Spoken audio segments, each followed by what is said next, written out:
గౌరవనీయులు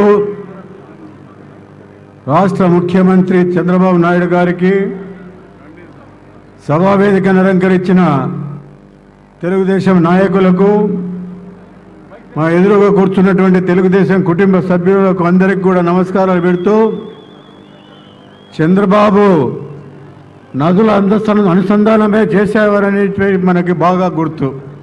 కానీ ఈరోజు ఎక్కడెక్కడ ఫ్యాక్షన్లు ఉన్నాయో, ఎక్కడెక్కడ రాజకీయ భేదాలు ఉన్నాయో వాళ్ళందరినీ కూడా అనుసంధానం చేసేటువంటి ఖ్యాతి ఈరోజు చంద్రబాబు నాయుడికే దక్కిందని కూడా నీకు తెలియజేస్తా ఉన్నాడు.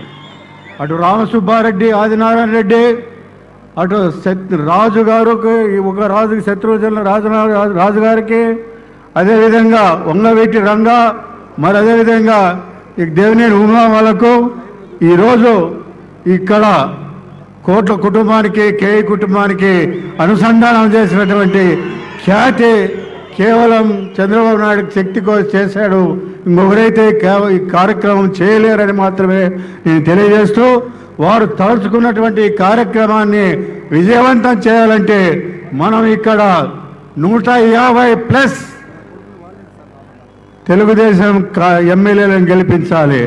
అదేవిధంగా ఈరోజు ఇక్కడ ఎవరినైతే ఈరోజు రాజ్యసభ తెలుగుదేశం పార్టీ సభ్యులను ఎవరినైతే చేశాడో, లోకసభ సభ్యులకి, అదేవిధంగా శాసనసభ్యులకి ఈరోజు మనం 2 ఓట్లు వేసి అఖండమైన మెజారిటీతో కర్నూలులో ఇంకా ఎవరు సాధించలేని మెజారిటీ కర్నూలు జిల్లానే సాధించిందనే ఖ్యాతి తీసుకురావాలని చెప్పి మీకు అందరికీ మొక్కుతూ నేను సెలవు తీసుకుంటున్నాను. జై హింద్.